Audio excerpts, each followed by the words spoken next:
ये वित्त मंत्री प्रेमचंद अग्रवाल ने पूर्व कांग्रेस अध्यक्ष गणेश गोदियाल से पंगा क्यों ले लिया। गणेश गोदियाल ने क्यों कहा कि अपनी एक चौथाई संपत्ति प्रेमचंद अग्रवाल उन्हें देकर उनकी सारी संपत्ति ले सकते हैं, और वो भी वीर चंद सिंह गढ़वाली के गांव पहुंचकर उनकी प्रतिमा के सामने से इतने गुस्से में क्यों है गणेश गोदियाल। दोस्तों नमस्कार, तंजुड़ा के खास political show pure politics with Pawan में आपका स्वागत है। गणेश गोदियाल ये वही गणेश गोदियाल हैं जिन्होंने दिल्ली में मुख्यमंत्री पुष्कर सिंह धामी ने केदारनाथ धाम मंदिर का जो शिलान्यास किया था, उसके बाद सबसे पहले यानी 24 घंटे भी बीते नहीं थे कि सबसे पहले गणेश गोदियाल का विरोध दर्ज हुआ। सबसे पहले गणेश गोदियाल की प्रतिक्रिया आई और गणेश गोदियाल ने इसे उत्तराखंड और खास तौर पर गढ़वाल की संस्कृति, गढ़वाल की अस्मिता और आजीविका आर्थिकी पर चोट करार दे करके फिर मौन व्रत उपवास रखा राहु मंदिर में। और जिस आक्रामक अंदाज में गणेश गोदियाल ने दिल्ली में केदारनाथ धाम या मंदिर बनाने का जो मुद्दा उठाया, उसका नतीजा ये रहा कि आखिरकार मुख्यमंत्री पुष्कर सिंह धामी के दबाव में जो ट्रस्ट दिल्ली में बना था वो भंग करना पड़ा और वो पूरा चैप्टर, उस विवाद का पूरा अध्याय उसे क्लोज करना पड़ा, जिसे लेकर मुख्यमंत्री को धन्यवाद भी दिया गणेश गोदियाल ने।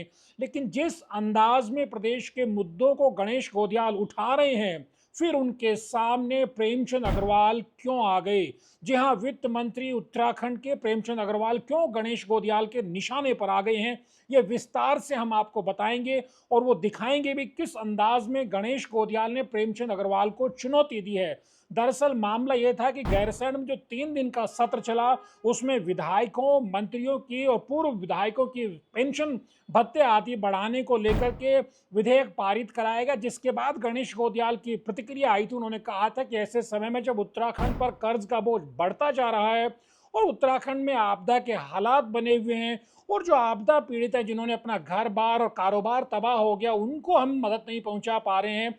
ऐसे में वेतन, पेंशन भत्ते आदि बढ़ाना बहुत सही नहीं है और बेहतर हो कि जैसे कर्मचारियों, अधिकारियों का वेतन बढ़ाए जाते हैं कमीशन आयोग नियामक बना करके, उसी तरह से विधायकों, पूर्व विधायकों के भी अगर वेतन, भत्ते, पेंशन बढ़ानी हो तो उसी तरह का रास्ता अख्तियार करना चाहिए। इससे जनता में एक अच्छा मैसेज जाएगा। और उन्होंने कहा कि वो खुद स्पीकर को चिट्ठी लिखेंगे कि जो बढ़ी हुई पेंशन का हिस्सा है वो उन्हें न दिया जाए। तो एक अच्छा सुझाव था। एक कम से कम इसको प्रेमचंद अग्रवाल वित्त मंत्री होने के नाते कहते हैं कि प्रदेश के पूरे खजाने का जिम्मा दारोमदार जिनके हाथ में, को प्रदेश के संसाधनों को बढ़ाएंगे, प्रदेश के खजाने को भरेंगे, वो वित्त मंत्री का दायित्व प्रेमचंद अग्रवाल के कंधों पर है। और जिस तरह गणेश गोदियाल ने कहा है कि उन्होंने एक तरह से उन पर व्यंग्य करते हुए ये कहा है कि गणेश गोदियाल के पास बहुत सारी संपत्तियां और बहुत धनाढ्य हैं, इसलिए वो बढ़ी हुई पेंशन के हिस्से को छोड़ सकते हैं, बेहतर हो वो पूरी पेंशन ही छोड़ दें और अपनी पार्टी के दूसरे लोगों से भी कहें। यानी कि जो प्रेमचंद अग्रवाल का एक अंदाज है व्यंग्य करने का, क्योंकि आप जानते हैं कि जब कांग्रेस ने यात्रा स्थगित की तो उसके बाद प्रेमचंद अग्रवाल का विवादित बयान आया था कि बाबा केदारनाथ उनको बुलाना ही नहीं चाहते थे। मानो कांग्रेसियों को रोकने के लिए बाबा केदारनाथ इतनी बड़ी त्रासदी, इतनी बड़ी आपदा लेकर आ गए, जिसमें मुख्यमंत्री ने कहा था कि 150 से ज्यादा जगहों पर सड़कें टूट गई हैं, कई जगहों पर सड़कें टूटी हैं, प्रदेश में बहुत सारा नुकसान हुआ है। खुद मुख्यमंत्री ने कहा जिस तरह से हेलीकॉप्टर लगा करके सेना ने लोगों को बचाया, स्थानीय लोगों को भी और श्रद्धालुओं को भी। तो इस तरह के बयान, और ये अकेला कोई मसला नहीं है, सड़क पर मुक्केबाजी कर दिखाना और जिस तरह से विधानसभा में बैकडोर भर्ती के मामले में प्रेमचंद अग्रवाल जब स्पीकर थे, विधानसभा अध्यक्ष थे, ऋतु खंडूड़ी के फैसले के बाद लगातार वो कटघरे में खड़ा होते रहे हैं। और उससे भी बड़ी निजी तौर पर उनके बेटे, उन्होंने कहा कि मेरे बेटे ने इंजीनियरिंग कर ली थी, जल संस्थान को इंजीनियर की जरूरत थी, इसलिए वहां भर्ती कर दिया गया। जबकि आप जानते हैं कि उपनल के थ्रू लगातार विवाद उठते रहते हैं कि वो पूर्व सैनिकों, उनके परिवारों के लिए बनाया गया था। तो इस तरह से प्रेमचंद अग्रवाल का ट्रैक रिकॉर्ड रहा है कि वो गाहे बगाहे मुद्दे, विवाद उठाते रहते हैं। आपने देखा पर्वतीय क्षेत्र के दौरे के दौरान सड़क पर गाड़ी रोक करके 4 कैमरे तान करके एक पेड़ की हरी टहनी लेकर के वो आग बुझाने का कार्यक्रम भी चला रहे थे। मानो चीफ सेक्रेटरी को सुप्रीम कोर्ट में खड़े होकर खाम ख्याली में ही जवाब देना पड़ रहा था। मुख्यमंत्री को इतने प्रयास करने पड़ रहे थे। 4 जो हमारे फॉरेस्ट के जो जवान थे, उनकी जान वो झुलस करके आग में जल करके चली गई थी। किस तरह के हालात में, किस तरह के अंदाज में प्रेमचंद अग्रवाल काम करते हैं, किसी से छिपा नहीं है। लेकिन इस बार उन्होंने पंगा गणेश गोदियाल से ले लिया है। गणेश गोदियाल ने सीधी उन्हें एक तरह से चुनौती दे डाली है और उनको कहा है कि उनको लगता है कि वो बहुत धनाढ्य, बहुत संपन्न, बहुत अमीर राजनेता हैं, तो क्यों न ऐसा किया जाए कि वो उनकी 1/4 संपत्ति ले लेंगे। यानी प्रेमचंद अग्रवाल अपनी 1/4 दौलत, 1/4 संपत्ति गणेश गोदियाल को दे दे, बदले में उनकी 100% समूची संपत्ति है, प्रॉपर्टी है, जिसे वो कहते हैं कि बहुत धनाढ्य हैं गणेश गोदियाल, वो सब अपने पास रख लें, खुद ले लें। उन्होंने कहा है कि ये बात, ये चुनौती एक तरह से वो वीरचंद सिंह गढ़वाली के गांव में खड़े होकर के दे रहे हैं। आप समझ सकते हैं किस अंदाज में गणेश गोदियाल ने प्रेमचंद अग्रवाल को ललकारा है, क्योंकि उन्होंने उन पर व्यंग किया था। बड़ा सवाल ये है कि पहले आप प्रेमचंद अग्रवाल को लेकर के गणेश गोदियाल ने क्या कहा है वो सुनिए, फिर बात को आगे बढ़ाते हैं। उत्तराखंड सरकार द्वारा वर्तमान और पूर्व विधायक गणों के वेतन और भत्ते के संबंध में मेरे जो विचार मैंने व्यक्त किए, उस पर प्रदेश के मुख्य वित्त मंत्री प्रेमचंद अग्रवाल जी के द्वारा कुछ रिएक्शन दिए गए हैं। मैंने देखा कि एक चैनल में उन्होंने कहा कि गणेश गोदियाल जी बहुत संपन्न व्यक्ति हैं और गणेश गोदियाल जी संपन्न व्यक्ति हैं तो गणेश गोदियाल जी जो उनको पेंशन मिलती आ रही वो भी छोड़ दें और अपने पार्टी के बाकी लोगों को भी इस बात को कहें। प्रेमचंद अग्रवाल जी, आपने मेरा पूरा वक्तव्य देखा हो न देखा हो, लेकिन कृपया उसको दोबारा देखिए।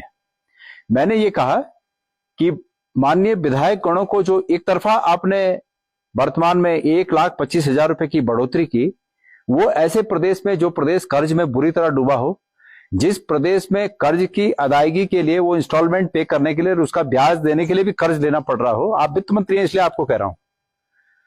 जिस प्रदेश में ऐसे हालात हो, जिस प्रदेश में आपदा के बाद लोगों को आहतुक सहायता जो 5,000 की दी जाती है वो देने की तकलीफ हो, उस प्रदेश में इस प्रकार की बढ़ोतरी सिर्फ पॉलिटिकल मैनेजमेंट के लिए मुख्यमंत्री जी अपने खिलाफ विधायकों के रोष को कम करने के लिए अदा कर रहे हैं, बढ़ा रहे हैं।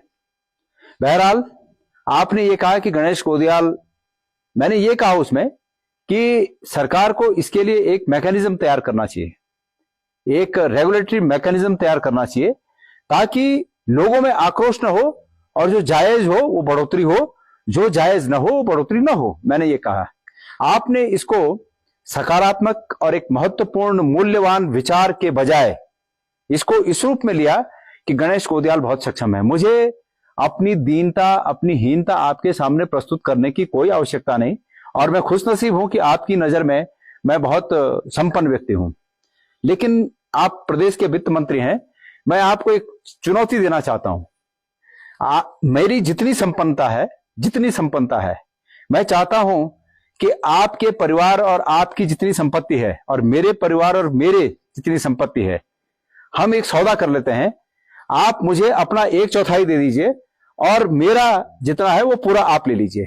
मैं सार्वजनिक रूप से वादा आपसे कर रहा हूं, सार्वजनिक रूप से ये चुनौती भी आपके लिए है कि आपका और आपके परिवार की जितनी संपत्ति है उसमें आप सिर्फ 1/4 मुझे दे दीजिए, और अगर आप चाहते हैं कि मैं उसका खुलासा करूं कि वो क्या क्या है तो मैं वो भी करने को तैयार हूं, और आप भी स्वतंत्र हैं कि आप मेरा भी खुलासा कर सकते हैं। बहरहाल मैं आपको बता दूं कि गणेश गोदियाल को जो पेंशन मिलती है उस अकाउंट की भी जांच हो। आपकी सरकार तो जांच करने में माहिर है। गणेश गोदियाल की पेंशन में जिस दिन वो पेंशन आती है उस दिन से अगले 1 महीने तक वो पेंशन कहां खर्च होती है वो भी आप चेक कर लें, और आप ये भी चेक कर लें कि उस पेंशन अकाउंट में कितना पैसा बाकी है या मेरे अन्य अकाउंट में कितना पैसा बाकी है, वो भी आप चेक कर लें। और ये भी चेक होना चाहिए कि उत्तराखंड के आप जैसे मंत्रीगणों जिनका कि लाखों रुपए में आता है तनख्वाह, वेतन जो भी है, उनके खाते भी चेक होनी चाहिए कि उनके कितने महीनों के खातों से 1 पैसा भी विड्रॉ नहीं हुआ। अगर आपके तनख्वाह में से 1 पैसा भी, ऐसे लोगों के तनख्वाह में से 1 पैसा भी कई महीनों तक अगर विड्रॉ नहीं होता है तो उनका खर्च कहां से चलता है, इसकी भी जांच होनी चाहिए। हमारा तो पेंशन आती है और 1 महीना पूरा नहीं पड़ता है, कभी पेट्रोल के लिए, कभी किसी और काम के लिए, हमारा तो विड्रॉ होते रहता है, और आप जांच कर लीजिए मेरे खाते की। लेकिन आपने जो ये बात कही कि वो बहुत संपन्न है, खुशी की बात है। मैं संपन्न, मुझे अपनी वो दिखाने की आवश्यकता नहीं, परमेश्वर ने मुझे मेरे लायक बहुत दिया है। हम पहाड़ी लोग हैं और हम थोड़े में ही तुष्ट रहते हैं, लेकिन फिर भी आपको ये मैं चुनौती देता हूं कि आप 1/4 अपना मुझे दे दीजिए और मेरा सर्वस्व ले लीजिए। मैं उम्मीद करता हूं कि इस पर भी आपका रिएक्शन आऊंगा। और एक बात और बता दूं, आज मैं जिस जगह से इस बात को कह रहा हूं वह जगह वीर चंद्र सिंह गढ़वाली जी की भूमि है। उनके गांव से मैं आपको ये चुनौती दे रहा हूं। मैं उम्मीद करता हूं कि आप भी इस प्रदेश के वित्त मंत्री होने के नाते मेरी इस चुनौती को जरूर स्वीकार करेंगे। सुना आपने किस अंदाज में गणेश गोदियाल ने प्रेमचंद अग्रवाल को चुनौती दी है कि 1/4 संपत्ति अपनी देकर के वो उनकी समूची संपत्ति ले सकते हैं। यानी कि कहीं ना कहीं इशारा ये है कि प्रेमचंद अग्रवाल ने कितनी सारी संपत्ति जोड़ी। गणेश गोदियाल कहते हैं कि वो अपनी 100% संपत्ति दे देंगे, उनके मुकाबले में वो सिर्फ 1/4 यानी 25% हिस्सा वो उनको दे दे। यानी किस तरह का करारा व्यंग अब गणेश गोदियाल ने किया। कुल मिलाकर के बड़ी बात यह कि गणेश गोदियाल लोकसभा चुनाव के बाद से जिस अंदाज में मुद्दों को उठाते हैं, फिर वो मुद्दे कांग्रेस के मुद्दे बनते हैं और आक्रामक तरीके से आगे बढ़ते हैं और सरकार को बैकफुट पर आना पड़ता है। केदारनाथ मंदिर को लेकर के जो बवेला मचा था, उसके बाद जिस तरह से गणेश गोदियाल ने आक्रामक होकर के निशाना साधा, फिर तीर्थ पुरोहित भी आए और पूरी कांग्रेस उस मुद्दे पर बीजेपी सरकार पर आक्रामक हुई। उसके चलते जिस तरह उसका पटाक्षेप किया गया कि दिल्ली में कोई केदारनाथ धाम या मंदिर नहीं बनने वाला है, उस ट्रस्ट को भी भंग कर दिया गया। वहां गणेश गोदियाल को इस अंदाज में प्रेमचंद अग्रवाल ने एक तरह से व्यंग मार के चुनौती दी। अब देखना बेहद दिलचस्प होगा कि क्या प्रेमचंद अग्रवाल गणेश गोदियाल की चुनौती को स्वीकार करते हैं। और जिस तरह उन्होंने डंके की चोट पर कहा है कि वो गढ़वाली है, गढ़वाल के लोग हैं, वो बहुत थोड़े में ही संतुष्ट हो जाते हैं, क्या प्रेमचंद अग्रवाल इस चुनौती को स्वीकार करेंगे कि अपनी 1/4 संपत्ति के बदले में गणेश गोदियाल, जिन्हें कहा कि वो बहुत संपन्न, बहुत धनाढ्य हैं, उनकी 100% संपत्ति लेना चाहेंगे। और गणेश गोदियाल ने यह भी चुनौती दी है कि जिस खाते में उनकी पेंशन आती है, उसके बाद वो कहां कहां खर्च होती है, सरकार इसकी भी जांच कराए और जांच इसकी भी हो। जो मंत्रियों को मोटा पैसा मिल रहा है, लाखों पैसा तनख्वाह के नाम पे मिलता है, वो उनके अकाउंट में ही पड़ा रहता है, तो फिर उनके खर्चे रोजमर्रा के कैसे चलते हैं, इसकी भी जांच होनी चाहिए। कुल मिलाकर के सियासत बेहद दिलचस्प हो गई है और प्रेमचंद अग्रवाल ने इस बार गणेश गोदियाल से पंगा ले लिया है। तनु चड्ढा के वीडियोज को लाइक कीजिए, शेयर कीजिए, चैनल को सब्सक्राइब करना मत भूलिए। नमस्कार।